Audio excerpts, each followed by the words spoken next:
தமிழ்நாட்டு அரசியலில் முக்கியமான விஷயங்களை தீர்மானிக்கக்கூடிய அம்சங்களாக இருக்கக்கூடியது கலை, மொழி, இனம் ஆகியவை தான். இதில் கலை அப்படிங்கிறது தேர்தல் நேரத்தில் மிக அதிகமாக பயன்படுத்தக்கூடிய ஒரு விஷயமா இருக்குது. கலைஞர்கள், அதாவது நாட்டுப்புற கலைஞர்கள் அதிகமாக பயன்படுத்தப்படுறாங்க. சரி, இவங்களோட வாழ்க்கை எப்படி இருக்கு, இவங்களுக்கான முக்கியத்துவம் எந்த அளவுக்கு கொடுக்கப்படுது, அதை பற்றி தான் நாம் இன்னைக்கு பார்க்கலாம்.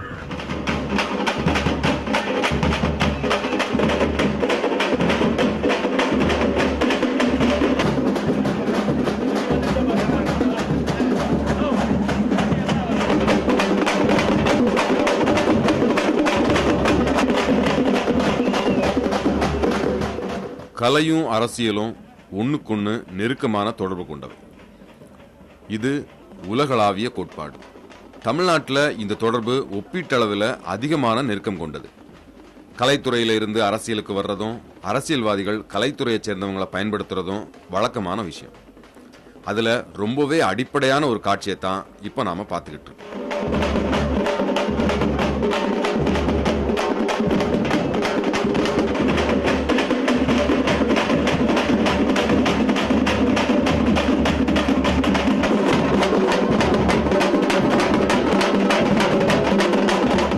பொதுக்கூட்டம்னா கூட்டம் வேணும், பேரணிக்கு கூட்டம் வேணும், ஓட்டு கேட்க போறதுக்கும் கூட்டம் வேணும். கூட்டம் இல்லைன்னா மக்கள் மத்தியில் ஆதரவில்லைங்கிற பிம்பம் தான் மிஞ்சும். அதனால கூட்டம் சேர்க்கறதும் மக்களோட கவனத்தை கவர்றதும் ரொம்பவே முக்கியம். இந்த இடத்துல தான் அரசியலுக்கு கலைத்துறையோட உதவி தேவைப்படுது.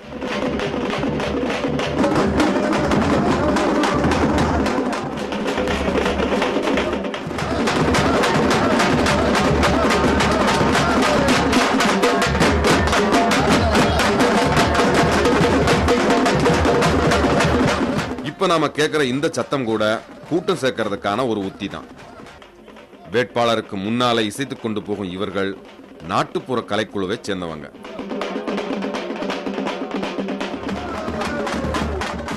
இந்த குழுவில் ஒருத்தர் தான் சுப்பு.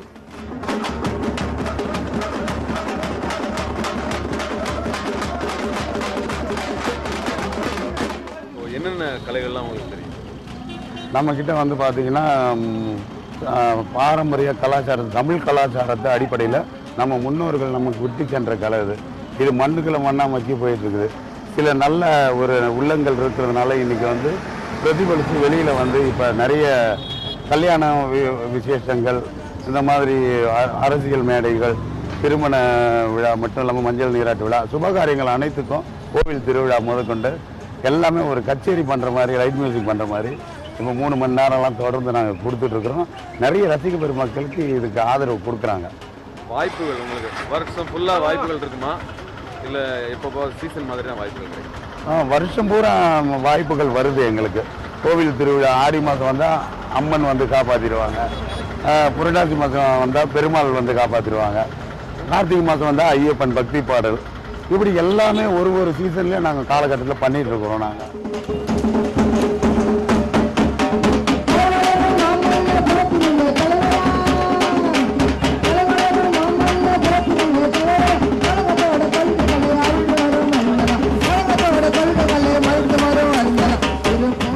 நாட்டுப்புற கலைஞர்கள்ல வயதானவங்களும் இளைஞர்களும் இணைந்த ஒரு குழு இது. தமிழ்நாட்டு அரசியல் மேடைகள்லையும் தெரு பரப்புரைகள்லையும் பயன்படுத்தப்படக்கூடிய நூற்றுக்கணக்கான கலைக்குழுக்கள்ல இதுவும் ஒன்று. அரசியலுக்காகவும் நடைமுறை சிக்கல்களை தவிர்ப்பதற்காகவும் சில நெளிவு சுழிவுகளை இவர்களிடம் பார்க்க முடியுது. பயன்படுத்தும் கருவிகளும் காலத்துக்கும் இடத்துக்கும் ஏற்றபடி மாறி இருக்கு.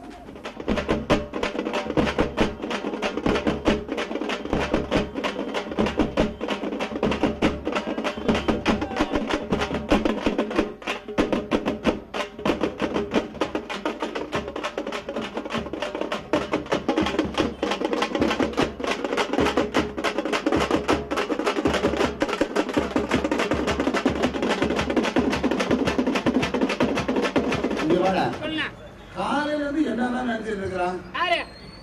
உங்க அக்கா தான்டா. எங்க அக்காவா? ஆமா. அது எது வேணாலும் நினைச்சிட்டு போட்டா. உனக்கு என்ன போய் எங்க அக்கா மேல உனக்கு ஆக்குறா? உங்க அக்காவோட நான் குடும்பம் நடத்துறதா இல்லையா? இவ்வளவு நாள் நடத்திட்டு தானே இருந்தா. அவ பண்ற வேலை சரியில்லை, போற போக்கு சரியில்லை. என்ன பண்றாங்க அப்படியா? காலையில இருந்து எனக்கு சோறு கூட ஆக்கி வைக்கல, எங்க போனான்னு தெரியல அவளை. அதனால நீ உடனே இங்க இருந்து மக்கா உன் வீட்டுக்கு கூட்டு போ.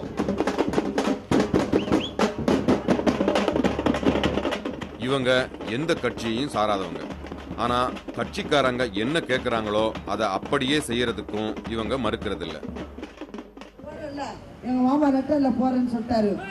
அதனால ரப்பகல்ல துக்கமில்ல ரசாவ ஒண்ணுமிட்டு ஓட்டி படுத்தாலோ உதவில வசிருக்கு இங்க இருந்த போது ஐயா ஒரு பாட்டு வச்சு கண்ணால் கண்டா பின்னால் வருகிறேன் அதன் பார்த்த என்னோ வீசுது கண்ணால் கண்டா பின்னால் வருகிறேன் அதன் பார்த்த என்னோ வீசுது.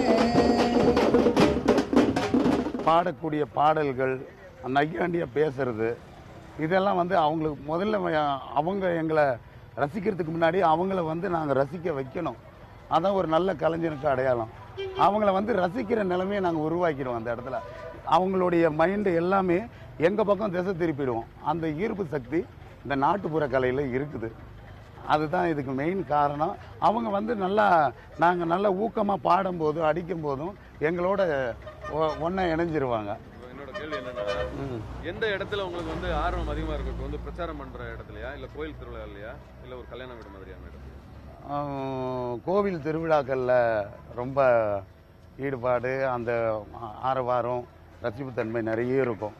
அதே மாதிரி அரசியல் சம்மந்தப்பட்ட விஷயங்கள்லையும் ரொம்ப ரசிகர்கள் நிறைய இருக்காங்க.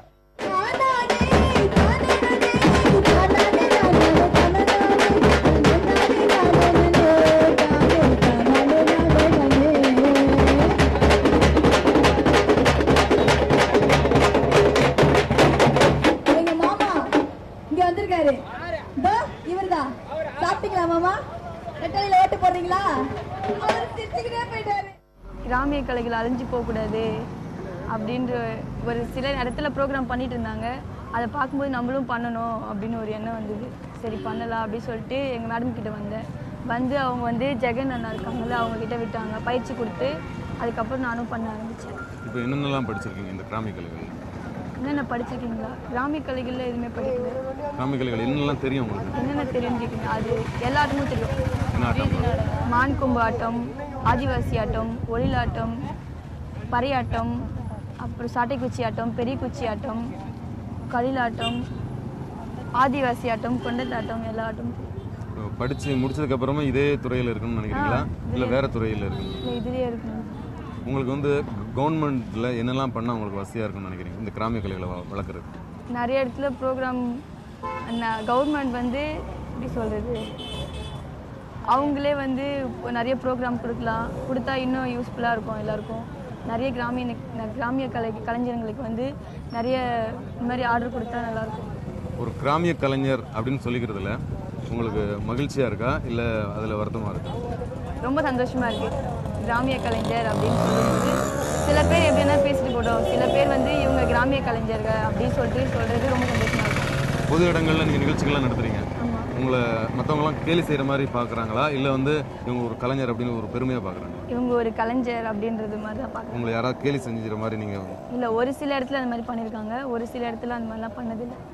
இது பெருமையாக நினச்சதால் தான் சார் நான் அந்த கலைக்குழுவிலே வந்து இணைஞ்சேன். அதனால தான் அந்த கலையை வந்து நான் வந்து கற்றுக்கிறது வந்து ரொம்ப பெருமைப்படுறேன். ஏன்னா எங்கள் அப்பா தவில் வாசித்தவர், எங்கள் தாத்தா மோளம் வாசித்தவர், அதுக்கு பரம்பரையில் அவன் பையன் வந்து நான் வந்து மோளம் வாசிக்கிறேன். அது ரொம்ப பெருமையாக இருக்குது. அதுபடி என் தம்பியும் மோளம் வாசிக்கிறாரு.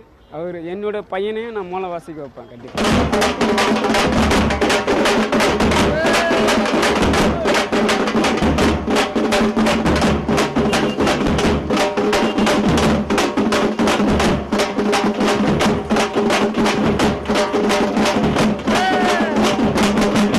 இளைஞர்கள் இந்த மாதிரியான கலையை நோக்கி ஈர்க்கப்பட்டதற்கு பல வகையான காரணங்கள் இருக்கு. கூர்ந்து கவனிச்சா ஜாதி மதங்களை கடந்து இந்த ஆர்வம் பரவி இருக்கிறதையும் பார்க்க முடியுது. எனக்கு இந்த கலை மேலே ஆர்வம் வந்தது காரணம், நான் சின்ன வயசுலேருந்தே இந்த கலை மேலே ரொம்ப இன்ட்ரெஸ்ட்டு. எங்கள் அம்மா கிட்டே போய் கற்றுத்தாமான்னு சொல்லுவேன். அவங்களும் இந்த வயசில் வேணாண்டா அப்புறமா கற்றுக்கலான்னு சொன்னாங்க. சரின்ட்டு நானே பார்த்து எங்கள் மாஸ்டர் சொல்லி கொடுத்தது அப்படியே கற்றுக்கிட்டு வந்துட்டேன். எனக்கு இப்போ இந்த கலை மேலே ஆர்வம் வந்ததுக்குன்னா எங்கள் தமிழ் ஆசிரியர் தான் காரணம். அது ஒரு முக்கிய காரணம். தப்பாட்ட ஆடுறதை நான் நேரில் பார்க்குறேன். வேறு என்னென்னலாம் உங்களால் பண்ண முடியும்? தப்பாட்டம் ஆடுவேன், ஒயிலாட்டம், மான்கொம்பாட்டம், சாட்டை கொச்சாட்டம், கொண்டத்தாட்டம், கரகாட்டம், சாட்டை கொச்சாட்டம், பெரிய கம்பாட்டம், சில ஆட்டம், கொண்டத்தாட்டம், ஆதிவாசி ஆட்டம், மாட்டுக்கொம்பாட்டம், அதுக்கப்புறம் வந்து வேடர் ஆட்டம், சாதா ஒயிலாட்டம். இப்போ பள்ளிகளில் படிக்கிறீங்க நீங்கள், இந்த மாதிரி ஒரு தப்பாட்டம் ஆடுற கலைஞர் அப்படின்னு சொல்லிக்கிறதுல உங்கள் நண்பர்கள்லாம் என்ன சொல்லுவாங்க? என் நண்பர்களும் இந்த தப்பாட்டில் ஈடுபட்டு இருக்கானுங்க. என் நண்பர்களுக்கும் இது மேலே இன்ட்ரெஸ்ட்டு. இவரும் என் நண்பர் தான். இவரும் இப்போ +2 எழுதி எக்ஸாம் எழுதியிருக்காரு. இங்கே எல்லோரும் நான் தான் சொன்னேன் இந்த கலை மேலே இன்ட்ரெஸ்ட் எல்லாருக்கும். அவனுங்களும் வந்தானுங்க. எங்கள் அம்மா கிட்ட வந்து கேட்பாங்க, இந்த கலை மேலே எனக்கும் இன்ட்ரெஸ்ட் இருக்கு ஆண்டி, என்னையும் சேர்த்துங்க. அதேமாரி பயிற்சி கொடுத்து எல்லாரையும் இது எங்கள் ஸ்கூல்லேருந்து ஒரு 10 பேர்கிட்ட வராங்க இந்த கலை மேலே இன்ட்ரெஸ்ட். இப்போ நீங்கள் இந்த கலையை படிக்கிறதுனாலையும் வெளியே இந்த மாதிரி பொது இடங்கள் நிகழ்ச்சி நடத்தினாலையும் என்ன நன்மை இருக்குன்னு நினைக்கிறீங்க உங்களுக்கு? எனக்கு என்ன நன்மைன்னா, எனக்கு பார்க்குறவங்கெல்லாம் என் மேலே இந்த வயசுலேயே இப்படி ஆடுறானே அப்படின்ட்டு வந்து ஒரு இது வரணும். அதுக்கப்புறம் வந்து எப்பயுமே ஜாலியாக இருப்போம். இந்த ப்ரோக்ராம் வந்து எப்பயுமே ஜாலியாக இருப்பேன், சோகமாகவே இருக்க மாட்டேன், ஜாலியாக என்ஜாய் பண்ணுவேன். படிக்கிறதுல இந்த கலை நிகழ்ச்சிகள்லாம் நடத்துறதுனால ஏதாவது பாதிப்பு ஏதாவது இருக்கா? படிச்சுட்டு நான் 10th வந்து 450 மார்க் எடுத்தேன். படிச்சுட்டு இந்த +2லேயும் அதிக 1000க்கு மேலே எடுப்பேன்ற நம்பிக்கை இருக்குது இந்த கலையில் ஈடுபாடு. இப்போ நீங்கள் +2 படித்து முடிச்சிட்டிங்க இல்லையா, இந்த கலை சார்ந்த படிக்க போகிறீங்களா இல்லை வந்து வேறு படிச்சுட்டு இதை வந்து வேறு படிச்சுட்டு IAS அது IPS அது மேலே படிச்சுட்டு இந்த கலை மேலே இன்ட்ரெஸ்ட் எடுத்து இந்த கலையை ஃபுல்லாக தமிழ்நாடு ஃபுல்லாக எல்லாருக்குமே தெரியணும் இந்த கலையை பற்றி. அதுதான் என் ஆசை. எல்லாருக்குமே, சின்ன குழந்தைங்களை கேட்டால் கூட இந்த கலையை பற்றி தெரியணும்.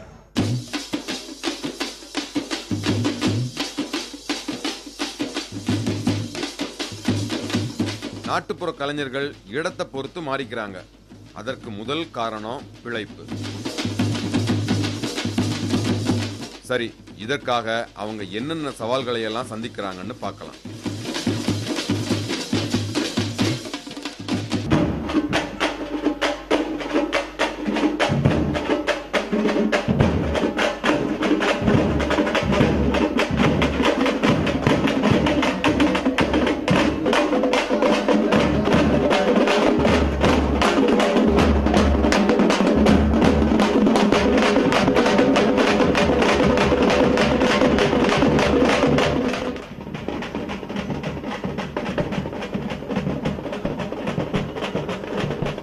நாட்டுப்புற கலைகள் பலவற்றை தெரிந்து வச்சிருந்தாலும் தேர்தல் நேரத்தில் பெரும்பாலும் பறையாட்டம் தான் பரப்புரைக்கு தேவைப்படுது.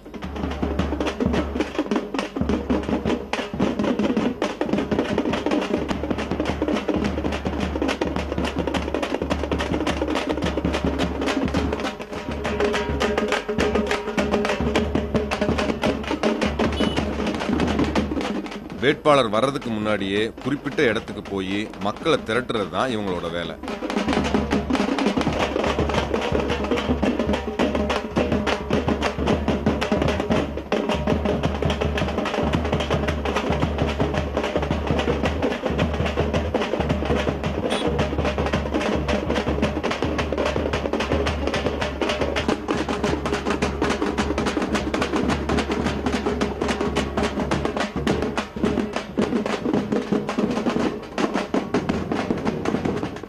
வீட்டில் உங்களுக்கு எப்படி அனுமதி கொடுத்தாங்க? அவங்க வந்து எங்கள் மாமி தான், எங்கள் அம்மாவுடைய அண்ணன் ஒய்ஃபு. அவங்க வந்து கேட்டாங்க, ப்ரோக்ராம் கூட்டுன்னு போகிறேன் அப்படி சொன்னாங்க. நானும் போகிறேம்மா அப்படி சொன்னேன். அப்புறம் வீட்டில் சரி அண்ணி வீடு தானே அப்படி சொல்லி அனுப்பிச்சிட்டாங்க.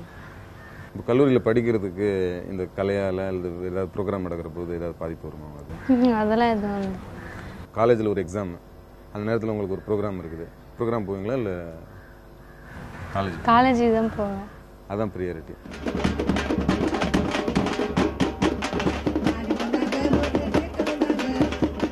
பறையொலி கேட்கறதுக்கு ஒரே மாதிரி இருந்தாலும் அதுல பல வகைகள் இருக்கு.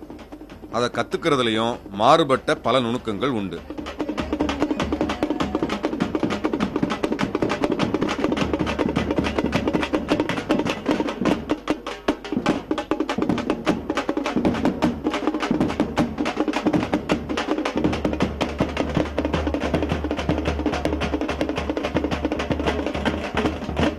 பறையாட்டத்தை கற்றுக்கிறதுல என்னென்ன அந்த படிகள்லாம் இருக்குன்னு சொல்லுங்கள். படிகள்லாம் வந்து ஃபஸ்ட்டு எடுத்த உடனே பறையை எடுத்து தொட்டு அடிக்க முடியாது.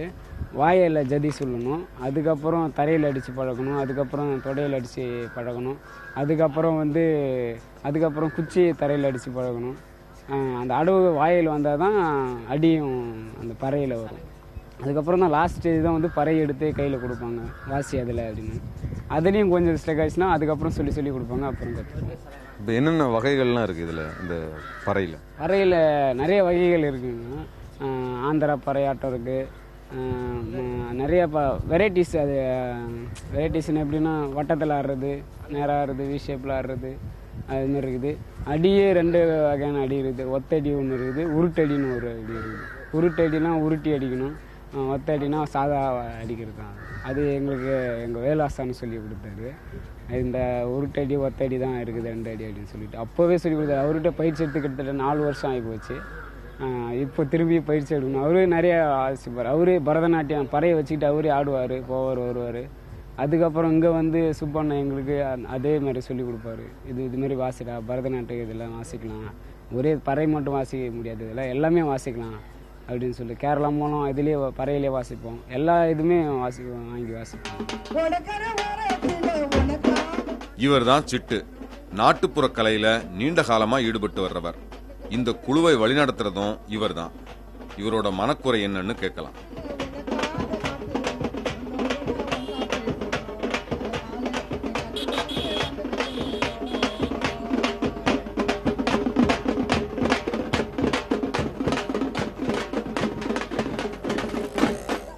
நாட்டுப்புற கலைகள் எல்லாம் படிக்கிறதுக்கு தேர்ந்தெடுக்கலாம் அப்படின்னு நீங்க நினைக்கிறீங்களா, இல்ல இதுல வந்து வருமானம் இல்ல அப்படிங்கிற மாதிரி நினைக்கிறீங்க? வருமானம் இல்லைன்னு சொல்ல முடியாது, கண்டிப்பாக வருமானம் வருது. ஆனால் நம்ம வந்து முறையாக பயன்படுத்தணும். கலையை வந்து முறையாக பயன்படுத்தி முறையாக கொண்டு போனோம்னா கண்டிப்பாக இளைஞர்களுக்கு வாய்ப்பு கொடுக்கலாம். கண்டிப்பாக இந்த எல்லா இளைஞரும் இதை கற்றுக்கணும், இதுக்காக இந்த கிராமிய நிகழ்ச்சியை பண்ணலாம். ஆனால் வந்து அதை முறையாக கொண்டு போகணும். அதை கொஞ்சம் வல்கராக நம்ம பண்ணிட்டோம்னா அது வந்து முறையற்று போயிடும். நான் வந்து நம்ம ஒழுக்கமாக போகிற இடத்துல எப்படி பண்ணணும், எப்படி ஏதா இருக்கணும் அப்படின்னு சொல்லிட்டு நம்ம ஒழுக்கமாக இருக்கிறதுனால தான் இந்த அளவுக்கு நாங்கள் பப்ளிசிட்டி ஆகி வரோம். நாங்கள் வந்து சேரீ கட்டி தான் ஸ்டேஜில் ஏறுவாங்க பிள்ளைங்க. அது மாதிரி நாங்கள் ஒரு முறையாக கொண்டு அந்த கரகாட்டம்லாம் இருக்குது, அதெல்லாம் வந்து முறையாக வந்து அவங்க சேரீ கட்டி தான் ஸ்டேஜில் வந்து அவங்க பண்ணுவாங்க. அதனால் முறையாக கொண்டு போனால் கண்டிப்பாக இந்த துறையில் நிறைய வாய்ப்பு நல்லா பண்ணலாம்.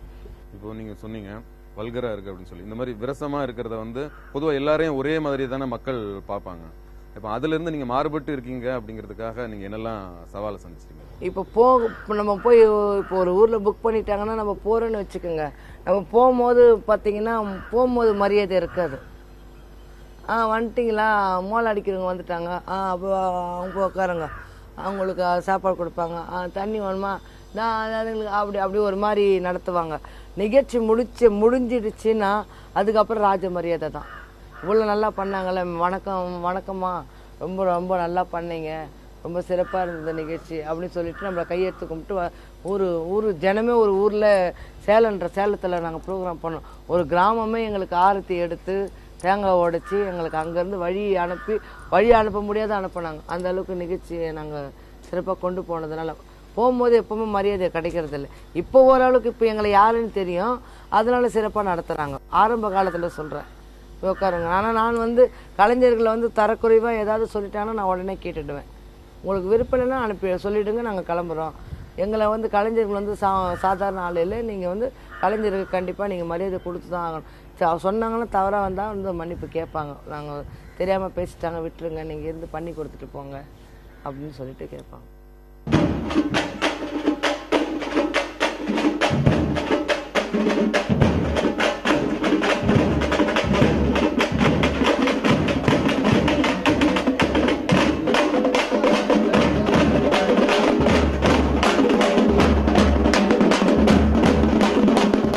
நாட்டுப்புற கலைஞர்களுக்கு இருக்கக்கூடிய மிக முக்கியமான 2 சவால்கள். 1 மரியாதையின்மை, 2வது வாய்ப்புகள் குறைவு. இந்த 2 பிரச்சனைகளுக்கும் வரக்கூடிய அரசாங்கம் எந்த அளவுக்கு தீர்வு காண போகுது என்பதில் தான் நாட்டுப்புற கலைஞருடைய எதிர்காலமே இருக்கு.